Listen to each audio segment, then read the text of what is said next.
लोग हैं। यह चुनाव सिर्फ एक विधानसभा का चुनाव नहीं है, यह चुनाव इस बात का चुनाव है कि यह देश डॉक्टर बाबा साहब अंबेडकर के संविधान से चलेगा या किसी की तानाशाही से चलेगा। मैं देश में जहां भी खड़ा होता हूं बस चाय बोलता हूं, लोगों को स्वाद आ जाता है कि चाय बेचने वाला पूरा भारत बेच रहा है।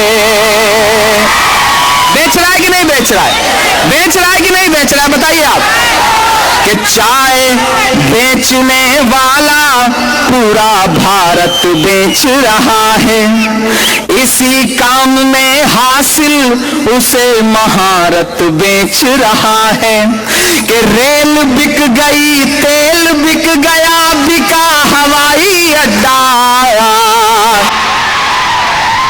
और महाराष्ट्र वालों, आपके साथ एक अलग तरह का सौतेला व्यवहार किया जा रहा है, अलग तरह का। ये महाराष्ट्र की भूमि है। नरेंद्र मोदी जी ने वादा किया था कि 2022 तक किसानों की आय दुगनी हो जाएगी। दुगनी तो छोड़िए, आधी हो गई। हो गई कि नहीं हो गई? वादा किया था कि नागपुर में एयरपोर्ट के पास एयरबस की फैक्ट्री लगाई जाएगी। जानते हैं क्या किया गया? उसे गुजरात लेके चले गए। गुजरात लेके चले गए। मैं यहां खड़ा होकर के सीधे सीधे ये बात कह रहा हूं कि नागपुर में लगने वाली, एयरपोर्ट के पास लगने वाली एयरबस की फैक्ट्री गुजरात क्यों लेके चली गई भाजपा सरकार? जवाब दे। ये महाराष्ट्र के लोगों के साथ सौतेला व्यवहार है। महाराष्ट्र में फॉक्सकॉन की फैक्ट्री लगनी थी, वो भी गुजरात लेके चले गए। गुजरात लेके चले गए। ये महाराष्ट्र के साथ सौतेला व्यवहार है। 10 लाख करोड़ रुपए का इन्वेस्टमेंट महाराष्ट्र से छीनकर दूसरे राज्यों को दिया गया है। 20 तारीख आपके साथ हुए हर सौतेले व्यवहार का बदला लेने की तारीख है। आपको यह ध्यान रखना है। मेरी आंखों के सामने हजारों की तादाद में मौजूद घनसावंगी के बुजुर्ग, नौजवान साथी, माएं और बहनें, सुषमा ताई जी की उनका शानदार भाषण, राजेश भैया टोपे जी, निसार देशमुख जी, मिलिंद अवहार जी, नासिर खान साहब, ख्वाजा भाई, इब्राहिम पठान साहब, अमोल टोपे जी, अकरम बागवान साहब, मोइन इनामदार साहब, समद बागवान साहब, हैदर अली, अरशद बागवान, नाजिम साहब, पिछले 3 घंटे से आप भाषण सुन रहे हैं। मैं पहली बार आपके दयारे मोहब्बत में हाजिर हुआ हूं और कोशिश करूंगा कि थोड़ी देर आपसे शायरी की जबान में भी बात करूं और थोड़ी देर आपसे गुफ्तगू भी करूं। बड़ी तादाद में इधर बाईं तरफ, सामने, दाईं तरफ, पीछे, छतों तक लोग बैठे हुए हैं। जालना बहुत दिनों बाद आना हुआ है और घनसावंगी तो पहली बार आया हूं।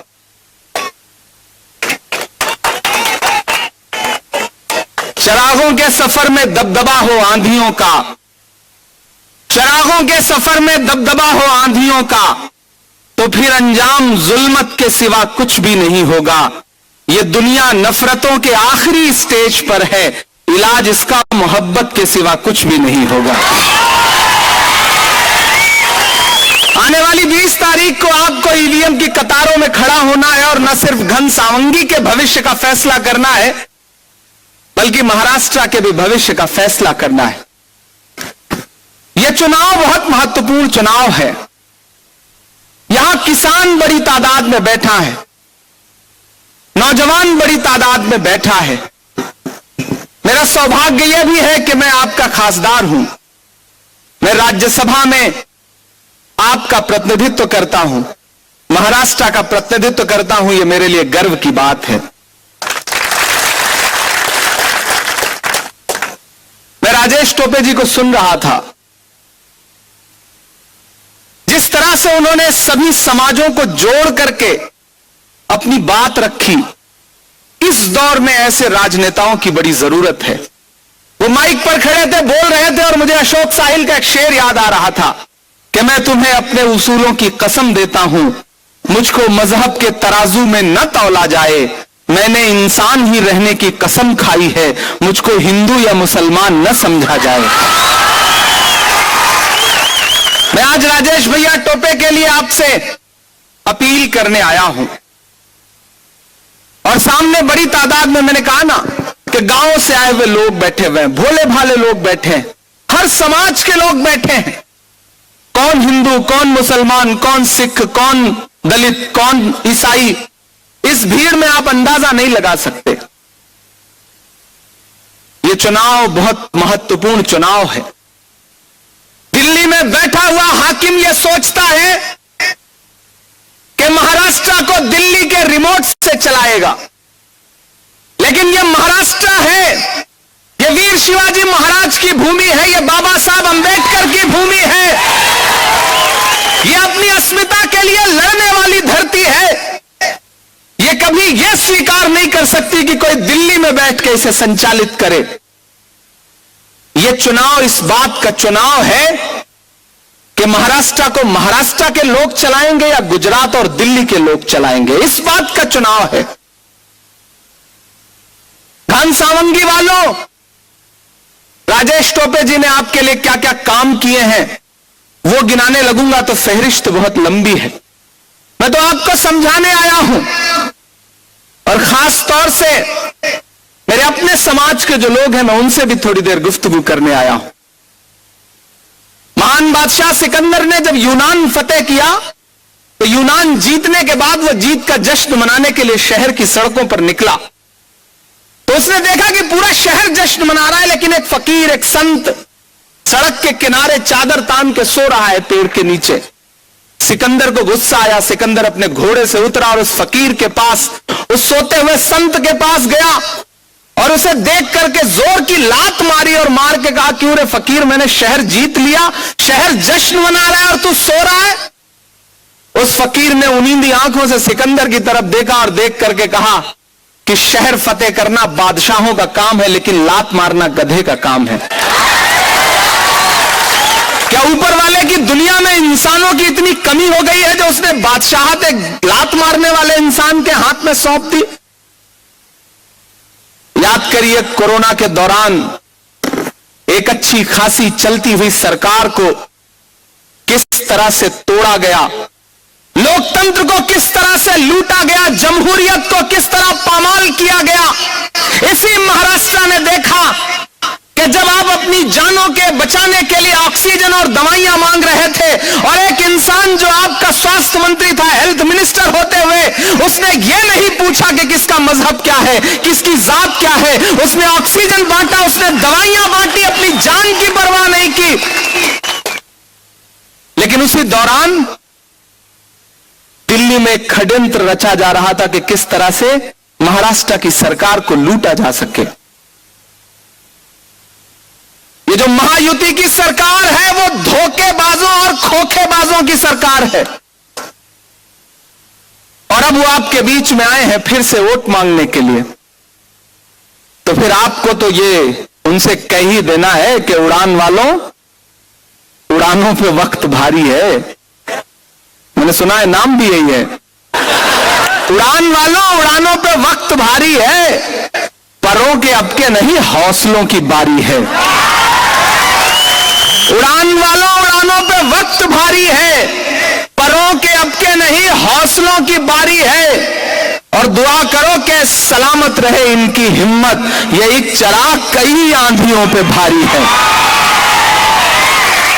एक ऐसा दौर जब अच्छे अच्छे बिक गए, एक ऐसा दौर जब अच्छे अच्छों ने समझौता कर लिया, एक ऐसा दौर जब बड़े बड़ों ने घुटने टेक दिया, तब पूरे मराठवाड़ा ने देखा, पूरे महाराष्ट्र ने देखा कि एक इंसान जिसका नाम राजेश भैया टोपे है, उसने कहा कि मिटना कबूल है लेकिन झुकना कबूल नहीं है, बिकना कबूल नहीं है। ऐसे में घनसावंगी वालों, निष्ठा का कोई मोल तो होता है ना, न समझौता करने का कोई मोल तो होता है ना। खुददारी का मोल होता है, गद्दारी का मोल नहीं होता। एक तरफ गद्दार खड़े हैं, एक तरफ खुददार खड़े हैं।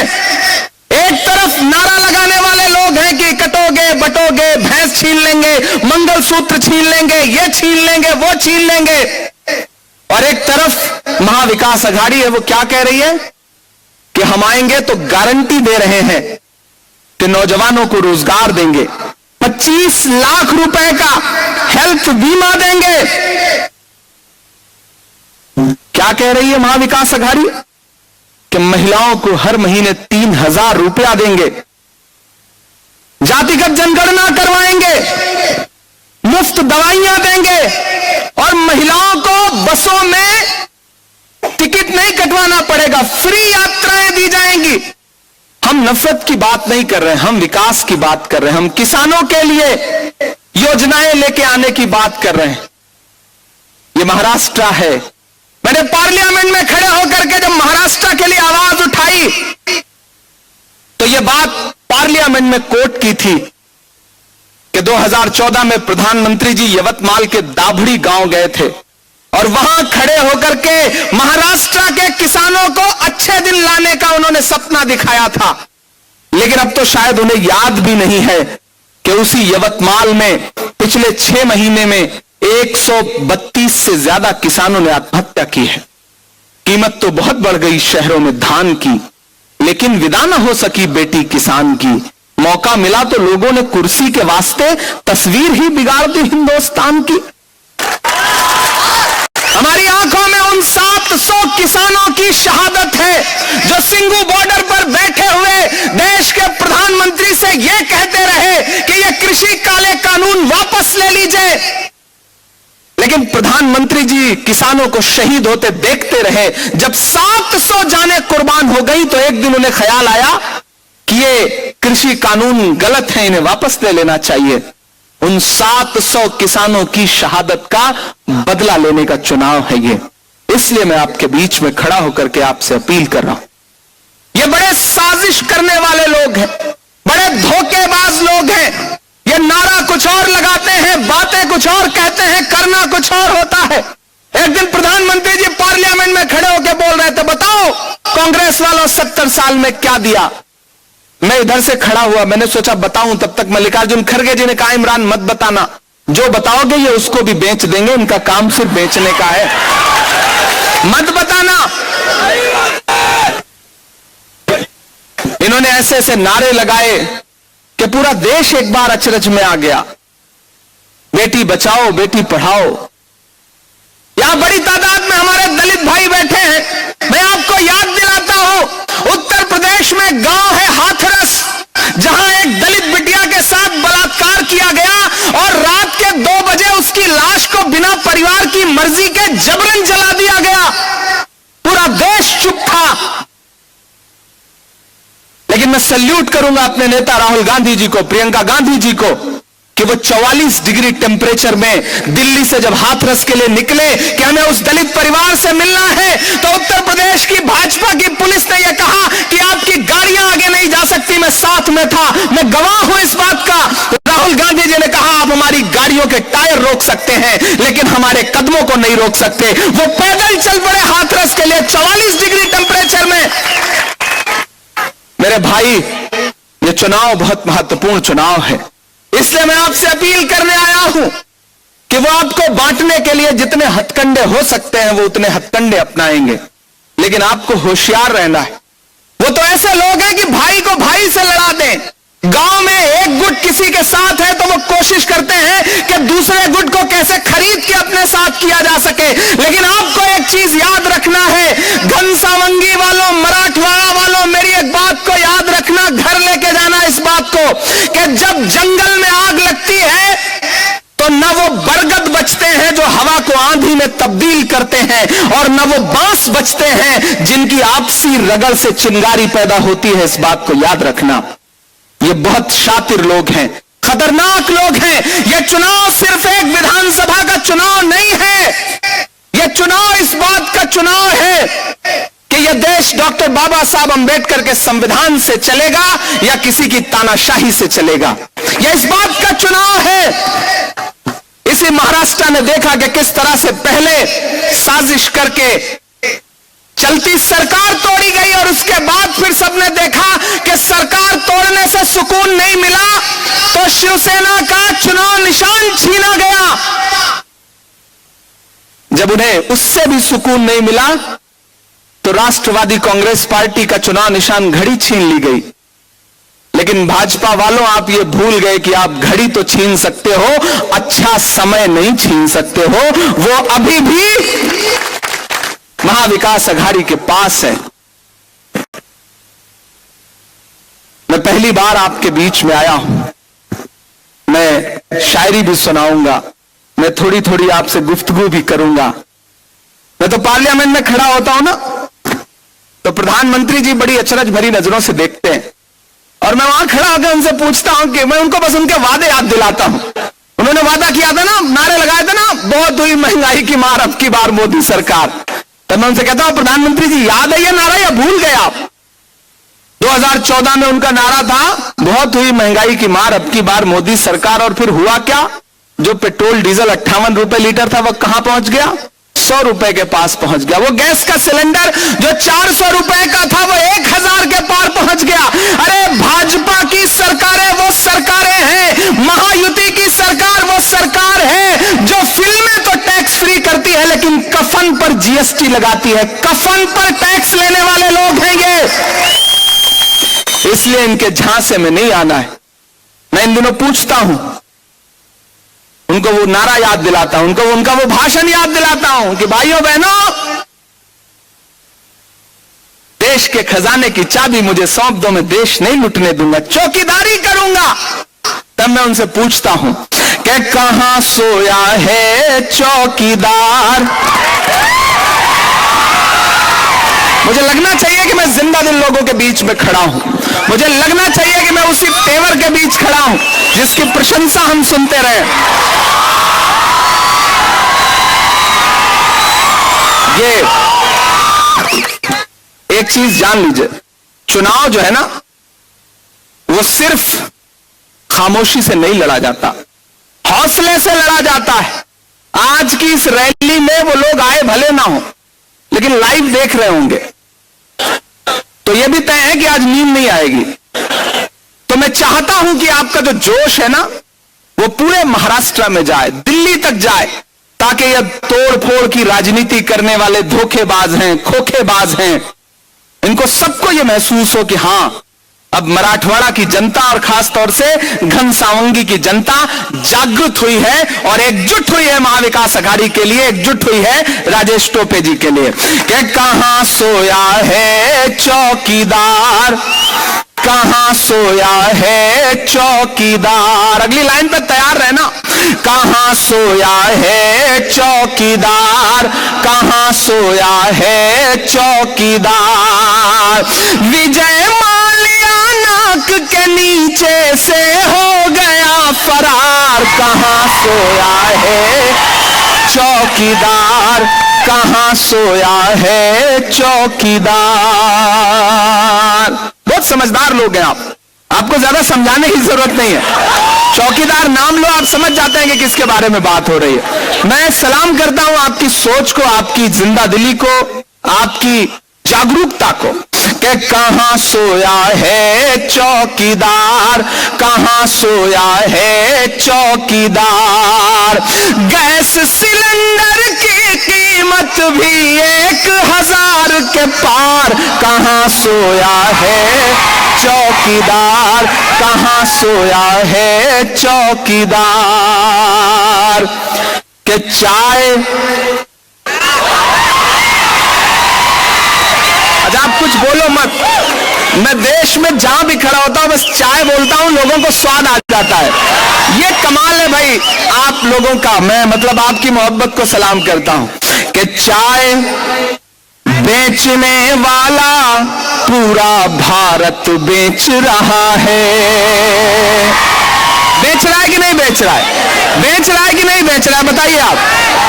कि चाय बेचने वाला पूरा भारत बेच रहा है, इसी काम में हासिल उसे महारत बेच रहा है। कि रेल बिक गई, तेल बिक गया, बिका हवाई अड्डा।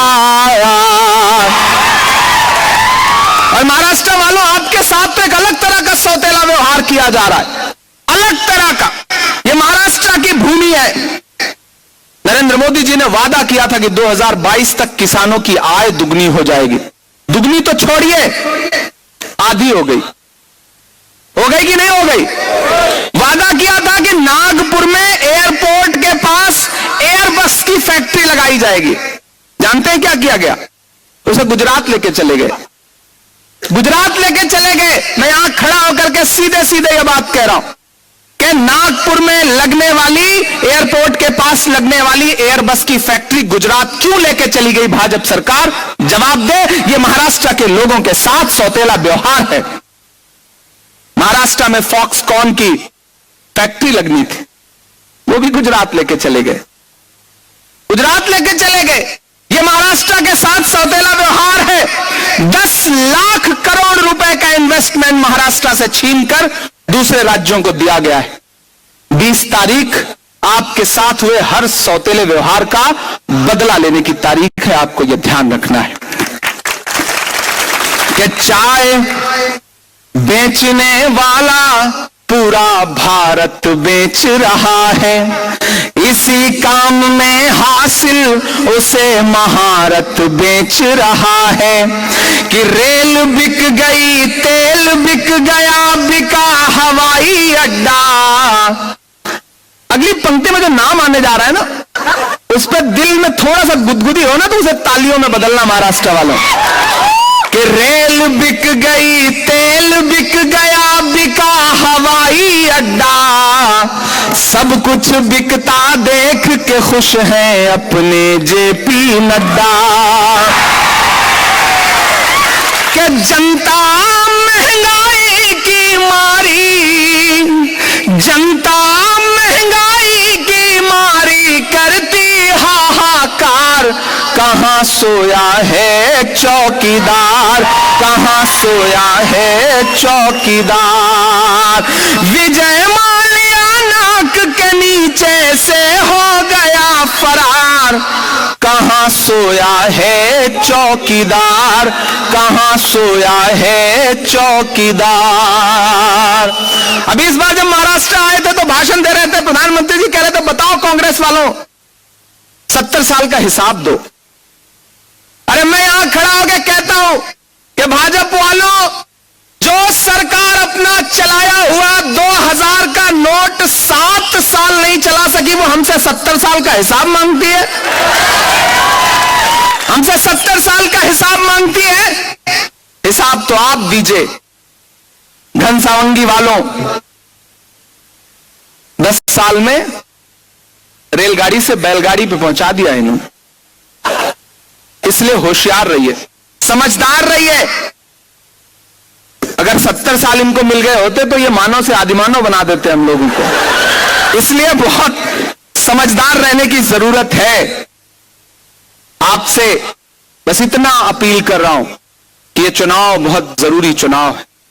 मैं हजारों किलोमीटर दूर से चल करके आपके सामने दामन फैला के ये कहने आया हूं कि मैं महाराष्ट्र के जिन भी इलाकों में जा रहा हूं, महाविकास अघाड़ी की सरकार बनने जा रही है। और राजेश टोपे जी का शरद पवार जी से कितना निष्ठा का संबंध है, ये आप सारे लोग जानते हैं।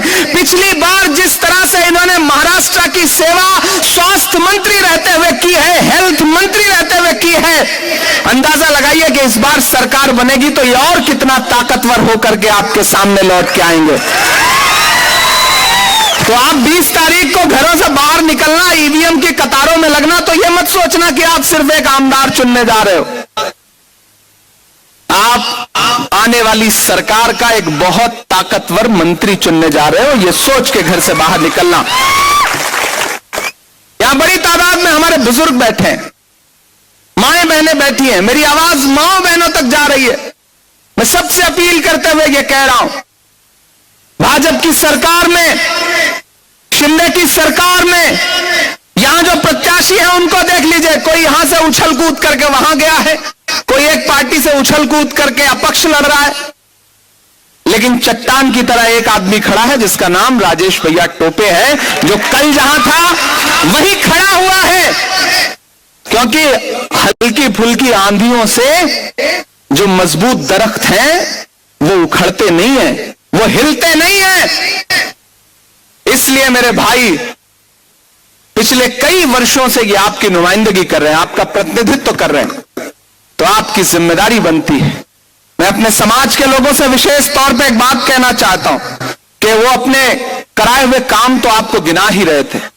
वो चाहे उर्दू मदरसों को मंजूरी हो, या कब्रिस्तानों की वॉल कंपाउंड हो, या फिर अंबड मदरसे को आमदार फंड से पीने के पानी के पीने की पाइपलाइन हो, या शादी खाना हो, या फिर अल्पसंख्यक विद्यार्थियों के लिए तंत्र निकेतन महाविद्यालय में स्पेशल कोटा हो।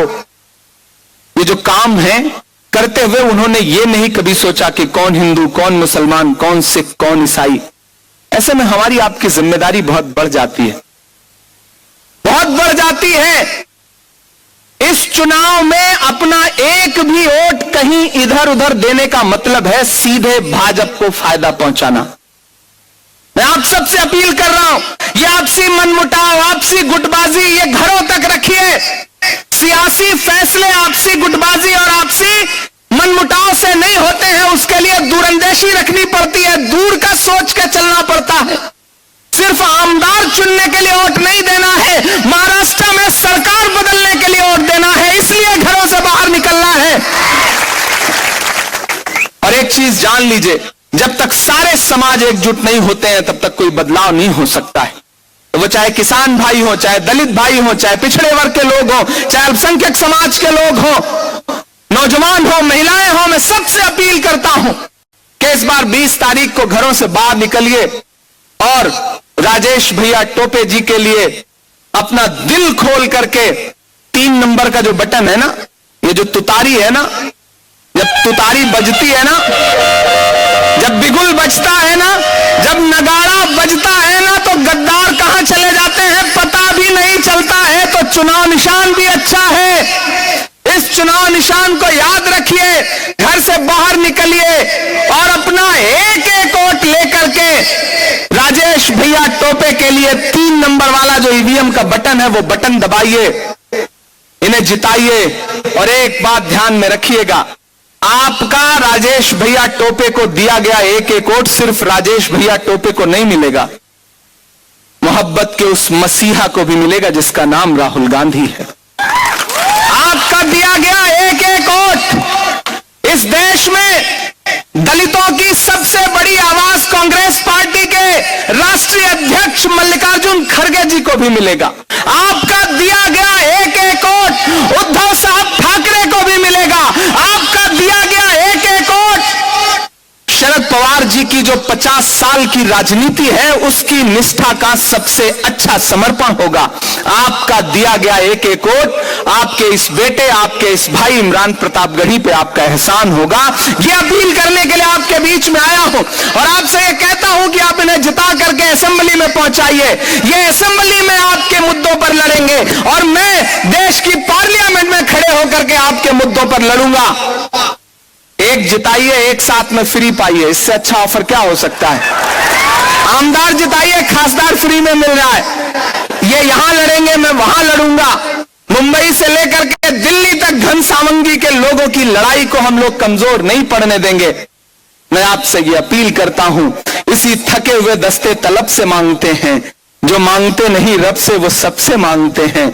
वो भीख मांगता है हाकिमों के लहजे में, हम अपने बच्चों का हक भी अदब से मांगते हैं। मेरे भाई, उनके पास पैसा बहुत है, वो खरीदने की कोशिश करेंगे, बांटने की कोशिश करेंगे। वो जानते हैं जब सीधी लड़ाई में न जीत पाओ तो बांट दो। 1000 वोट, 500 वोट किसी ब्लॉक में, किसी पंचायत में अगर कहीं बर्बाद हो जाता है तो उसका भी फायदा उन्हें मिलता है। इसलिए एक भी वोट बर्बाद नहीं करना है, ये सोच बना करके घरों से बाहर निकलना है।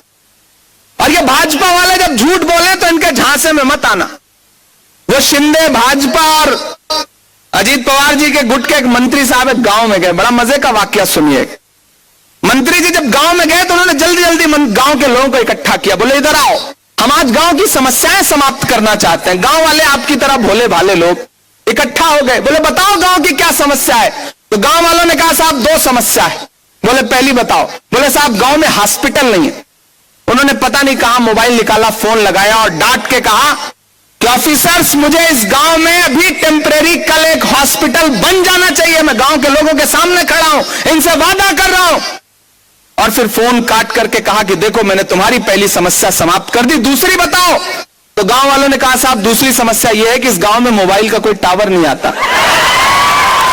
ये है भाजपा के लोग, ये है शिंदेगढ़ के लोग, झूठ आपके सामने ऐसे बोलेंगे कि आप थोड़ी देर के लिए धोखा खा जाएं, अचरज में आ जाएं कि भाई किन हरिश्चंद्र लोगों से हमारा पाला पड़ा है। लेकिन इनका हर वादा झूठा है, ये धोखेबाजों की पार्टी है, खोखेबाजों की पार्टी है। इनसे होशियार रहने की आवश्यकता है।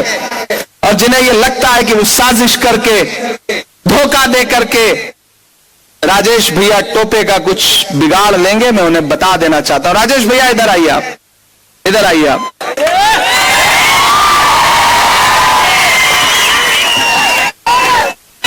मैं एक बड़ी जिम्मेदारी से एक बात कहना चाहता हूं घनसावंगी वाला। मैं ट्विटर पर पहली बार राजेश भैया टोपे के बारे में तब जाना जब इनके किए गए काम को WHO ने नोटिस लिया। कहां? WHO ने अंतरराष्ट्रीय स्तर पे एक मैसेज गया कि महाराष्ट्र का एक हेल्थ मिनिस्टर है जो कोरोना के बीच में एक एक व्यक्ति की ऐसी सेवा कर रहा है जैसे अपने परिवार के लोगों की सेवा की जाती। इन्होंने उस दौरान, जिंदगी में मां से बढ़ के तो कुछ नहीं होता ना, कुछ नहीं, कोई कामयाबी, कोई पद, कोई शोहरत, कोई दौलत मां से बढ़ के नहीं है। वो भी कुर्बान हो गया, वो भी इनसे बिछड़ गई। उस कुर्बानी का तो कोई मोल नहीं हो सकता ना, उस समर्पण का तो कोई मोल हो ही नहीं सकता। लेकिन यह व्यक्ति फिर भी आपकी सेवा करता रहा। और आज जब चुनाव के मुहाने पर महाराष्ट्र खड़ा है, घनसावंगी खड़ा है, तो अगर ऐसे सेवा करने वाले लोगों को भी अगर लोगों के बीच में जाके दामन फैलाना पड़े तो मुझे लगता है यह उस प्रेम का अपमान होगा जो आप अपने निष्ठा करने वाले नेताओं से करते हैं। तो मेरी आपसे गुजारिश है कि आप तो वो लोग हैं ना, मैं बहुत बड़ी बात कह रहा हूं, मेरे समाज के जो लोग बैठे हैं मैं उनसे एक बड़ी बात कह रहा हूं। अरे आप तो वो लोग हैं ना जो इस बात पर ईमान रखते हैं कि मजदूर का पसीना सूखने से पहले उसकी मजदूरी उसे दे देनी चाहिए। रखते हैं या नहीं रखते हैं? मैं रखता हूं इस बात पर ईमान के मजदूर का पसीना सूखने से पहले उसकी मजदूरी उसे दे देनी चाहिए। तो मैं इस भाई के लिए अपना दामन आपके बीच में फैला करके खड़ा हूं कि कोरोना में किए गए इनके काम जो थे ना, अभी उनकी यादें न तो भूली है ना इनकी मेहनत का वो पसीना सूखा है।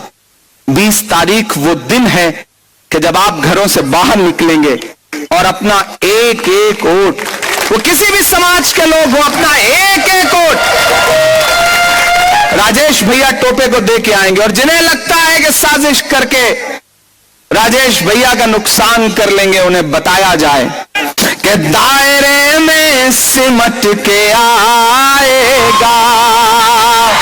वहां जो पीछे तक लोग खड़े हैं, आज से घनसावंगी के हर मोबाइल की हर स्टेटस, व्हाट्सएप का, इंस्टाग्राम का, यूट्यूब का, फेसबुक का, ट्विटर चलाते हैं तो ट्विटर का ये पंक्तियां होनी चाहिए कि दायरे में सिमट के आएगा, हर रवायत से हट के आएगा।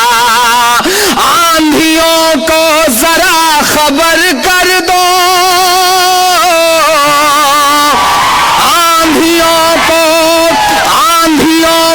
जरा खबर कर दो, शेर वापस पलट के आएगा, शेर वापस पलट के आएगा। इससे अच्छी तस्वीर कोई नहीं हो सकती। जो बांटने की बात करने वाले लोग हैं अपने मफाद के लिए, उन्हें बताओ कि इमरान प्रतापगढ़ी, राजेश टोपे या फिर सुषमा ताई, ये इनका धर्म अलग अलग हो सकता है, जात अलग अलग हो सकती है, लेकिन ये इंसानियत और मानवता के रिश्ते से एक हैं और इनका काम सिर्फ जनता की सेवा करना है। मैं आप सबसे ये अपील कर रहा हूं और मैंने बड़ी मजबूती के साथ राजेश भैया का हाथ पकड़ा है। ये गठबंधन बड़ा मजबूत है, कोई पैसा कोई साजिश इसे तोड़ नहीं सकती, इसे नुकसान नहीं पहुंचा सकती। मैं आप सबसे अपील कर रहा हूं मेरे भाई, अच्छा इसे फिर से सुनाना है, अच्छा फिर से सुनाना पड़ेगा, अच्छा दायरे में सिमट के आएगा, मैंने कहा ना ये जो आएंगे आपको धमकाने की कोशिश करेंगे, खरीदने की कोशिश करेंगे, बांटने की कोशिश करेंगे, उनसे कहना है कि जुल्म करती है जवानी भी नहीं मांगोगे, जुल्म करती है जवानी भी नहीं मांगोगे, खून में अपने रवानी भी नहीं मांगोगे। मेरे मिट्टी के घरौंदों पे बरसने वालों, मैं जो गरजूंगा तो पानी भी नहीं मांगोगे। दायरे में सिमट के आएगा, हर रवायत से हट के आएगा, आंधियों को जरा खबर कर दो। अगली पंक्ति पे यहां मौजूद है कि हाथ हवा में उठेगा कि आंधियों को जरा खबर कर दो।